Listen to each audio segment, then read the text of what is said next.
امام علی علیہ السلام نے فرمایا، اے لوگو، جب بھی زمین پر محرم کی خبر عام ہوتی ہے تو آسمان سے جبرائیل امین زمین پر نازل ہوتے ہیں اور تمام انسانوں سے مخاطب ہو کر یہ بلند فرماتے ہیں کہ اے لوگو، اگر اللہ کی رحمت، برکت، دولت اور رزق حاصل کرنا چاہتے ہو تو اس محرم میں ایک کام ضرور کرنا۔ تو کسی نے پوچھا، یا علی، کون سا کام؟ تو امام علی علیہ السلام نے فرمایا، جبرائیل امین فرماتے ہیں، ہر وہ انسان اللہ کو عزیز ہے جو اس محرم کے مہینے میں ہر اس انسان کو معاف کر دے جس نے اس کا دل دکھایا تھا،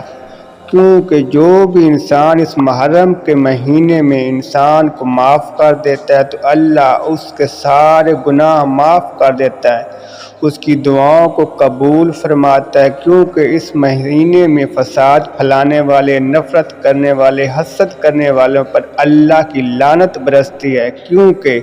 معاف کرنے والے، آپس میں امن کے ساتھ زندگی گزارنے والے، ایک دوسرے کا احساس کرنے والوں پر اللہ کی رحمت برستی رہتی ہے۔